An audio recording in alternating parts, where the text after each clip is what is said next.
Here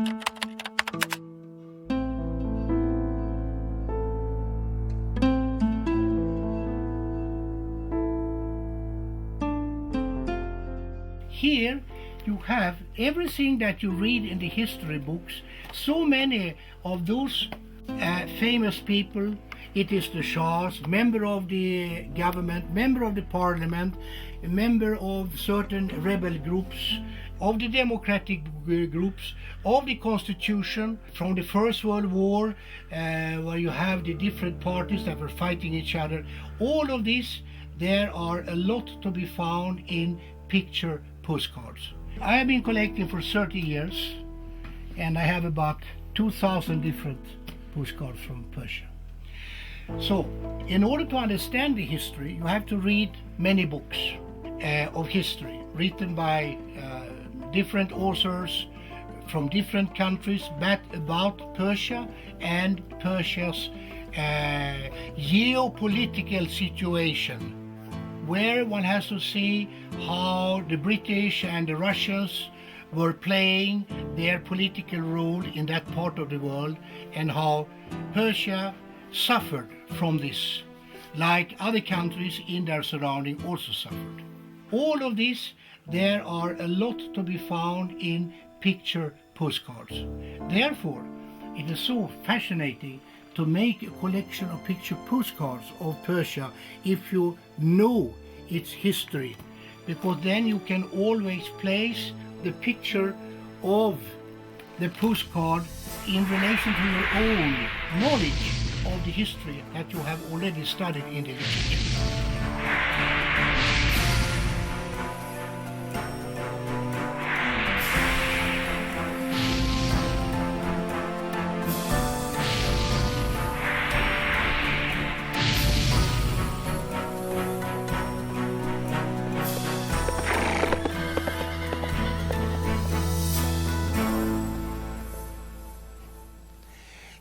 My name is Bjorn Sohrne.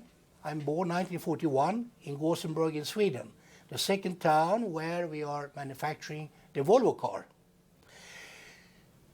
I started already as a little boy in my generation in many countries in the world, particularly boys, sometimes also girls, collected stamps. Didn't have maybe even hardly cinemas, no television and what have you.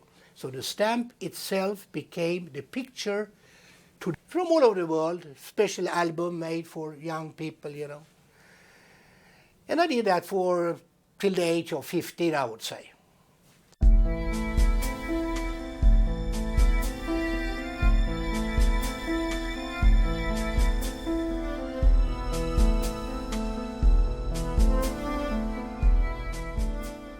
I met somebody, a Swede who had lived many, many years in the country. And he was a collector of stamps. And gradually, a certain interest for the stamps came back into my mind. I don't really remember exactly how it went, but in any case, for some reason, I suddenly became interested in what we call postal history. Not the stamps any longer itself, but a complete old envelope, where you have stamps, you have postmarks, maybe censor marks if it is during the wartime. There could be postage due, there could be destination, interesting destination. There are so many different things you can find on an old envelope.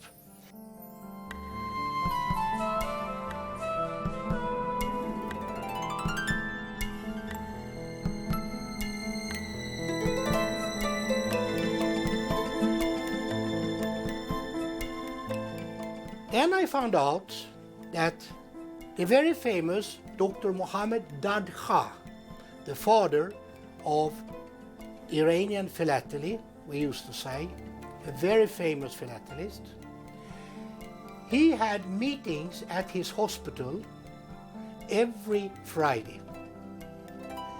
So, of course, I went there, very humble, beginner. I didn't know anything about Iranian philately, but you have to start somewhere. So that was one of my outlets where I started and to obtain information and discuss with people. Second one was to go to the bazaar. In those days there were a number of stamp shops. You have also had the famous Farabash stamp shop, and the stamp shop Farabash is still there.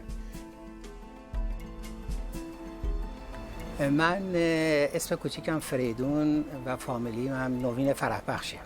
خب در این رابطه من سعی کردم اطلاعات زیادی که به دست آورده بودم از طریق اساتید، مخصوصا آقای دکتر دادخواه و شرکت در نمایشگاه‌ها به صورت مکتوب کتاب کردم. کتاب مهرهای پستی ایران رو چاپ کردم، کتاب تمبرهای اولیه ایران رو درست کردم، کتاب تمبرهای راهنمای تمبرهای ایران رو درست کردم، کتابی برای اسکناس منتشر کردم، کل اسکناس‌های ایران که از بد و انتشار چاپ شده، و بعدم در نمایشگاه‌ها شرکت می‌کنم. الان حدود بالای 40 ساله که در نمایشگاه‌ها شرکت می‌کنم و توانستم الحمدلله به نام ایران مدال‌های خوبی به دست بیارم. حدود 80 مدال من گرفتم که 40 تاش مدال طلاست و کوشش هم دائما همین boude و باز هم تا زمانی که بتونم در نمایشگاه‌ها شرکت می‌کنم. And Feridun Farabash, the son of the father, of course, who started the business about 1940, he's still a very able collector. He also exhibits on the international level together with myself. فکر میکنم سال 1354 ایشون همین مغازه من تشریف آوردن. در حال وقتی که من علاقه ایشون رو به کار تمبر و جمع‌آوری تمبر اینها دیدم خیلی خوشحال شدم. ضمناً زمانی بود که من هم یک کتابی در ارتباط با مهرهای پستی که برای ابطال تمبرهای روی پاکت از طرف پست در اختیار دفاتر پستی قرار گرفته بود که خودش یه بحث خیلی مفصلیه. این کتاب رو من چاپ کرده بودم، در اختیار ایشون گذاشتم و این خود شد یه پایه برای ایشون که بتونه مهرها رو و نامه‌های پاکت‌های پستی رو از اون طریق جمع‌آوری بکنن.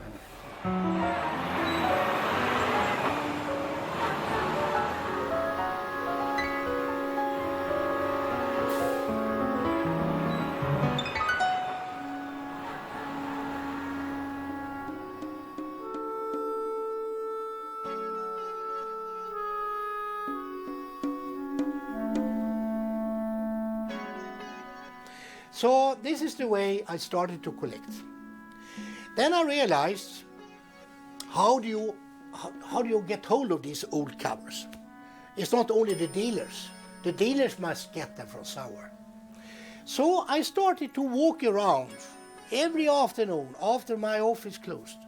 I went walking around in the old quarters where you had antique shops selling whatever rubbish, you know. I went into every shop.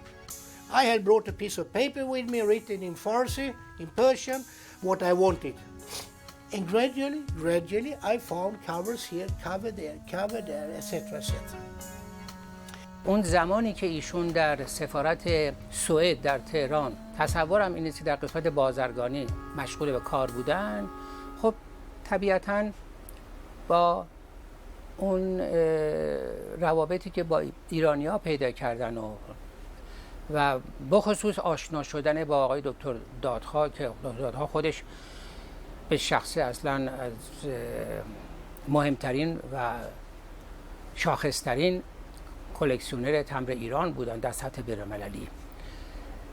با ایشون که خیلی آشنا شدن اینها، فکر میکنم کششی پیدا کردن بیشتر که روی این زمینه ها کلکسیونشون رو ترتیب بدن و علاقهشون و انگیزشون رو من تصورم همین است که روی روابطی که با افراد مختلف پیدا کردن و کنجکاوی خودش، این از درون خودش نشأت میگیره، یعنی خودش خواسته و انگیزش هم بایستی که اون خواست و علاقش باشه.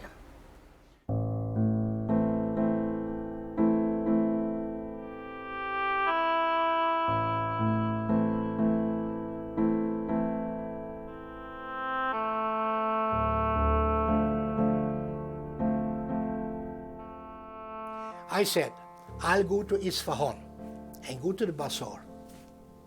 So I went to Isfahan by the bus, went to the bazaar, and I started to walk up and down, asking everywhere, and like fishing, you know. But no result, no result. The second day, no result. The third day, however, I came to the street where today all the shops are gold shops, and I think it was more or less the same in those days. It's still there because I was there 5 years ago.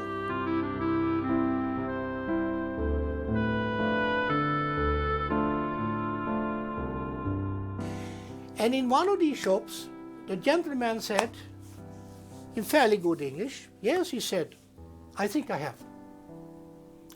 You come back in the afternoon, he said, because it's up here in the attic. So I have to arrange during lunchtime when I close the door here, etc. Then I will get up there and I will look for it. You know.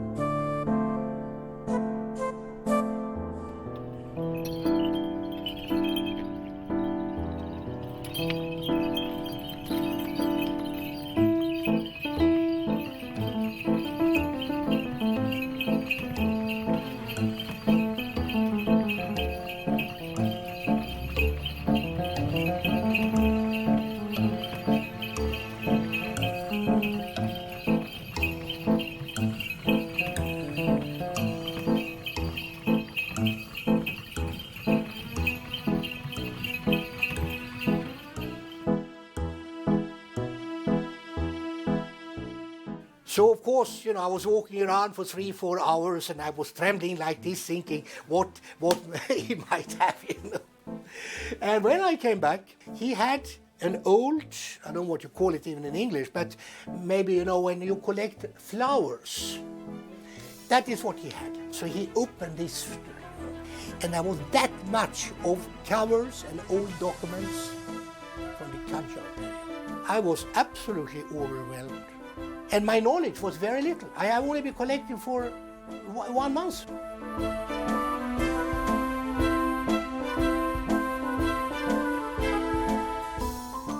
We opened these strings slowly, and it was that much of old documents, covers from the Qajar period. So I thought, oh, this is going to be very expensive. I will not be able to afford it. And it turned out that eventually he wanted only about $100 for all of it. And I was so happy because I could afford to buy it, you know. And when I left him, you know, I was trembling like this because I wanted to sit down slowly and look at each cover, each document, and so to say, you know, like get it into my mind, what is this and what is that and so on and so forth. So that was, I could say, the basis for my postal history collection, which has grown to become, on the international level over the 30 years, one of the most important that exist according to the experts.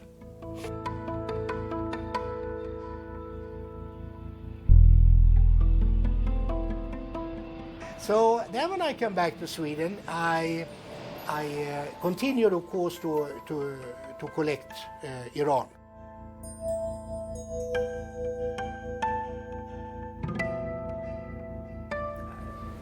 ایشون ضمن اینکه به دنبال جمع‌آوری اسناد و پاکت‌های در ارتباط با روابط پستی بین ایران و کشورهای مجاور یا کشورهای اروپایی بودن، به خصوص سوئد که خب ایشون کلاً سوئدی هستن، در ادامه این کار به دنبال تهیه پاکت‌هایی بود که از طریق پست ارسال شده بود و معمولا هم روابط پستی بین کشورها بر اساس قراردادهایی است که قبلا گذاشته شده و ایشون دنبال تهیه اون متن قراردادها و اون ارتباطی که با نحوه ارسال نامه ها پیدا می کرد ایشون بودن و کلکسیونشون هم بر اساس همین تشکیل شده.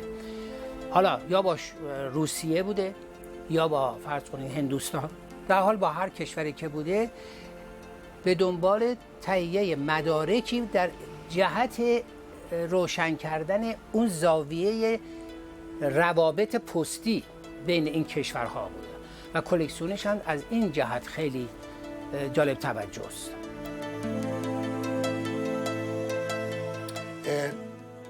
And I was very active all over Europe, America, Iran. I contacted collectors, I contacted dealers. I went to special stamp bazaars in England and Germany, Switzerland, which is organized sometimes where they sell stamps and covers.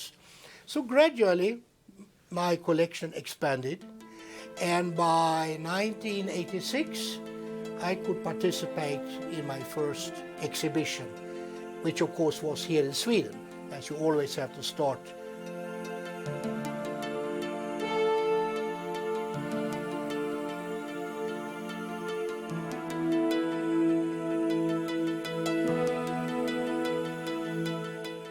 With an exhibit in your home country, and if the authorities think 1910, the parliament, the Iranian parliament,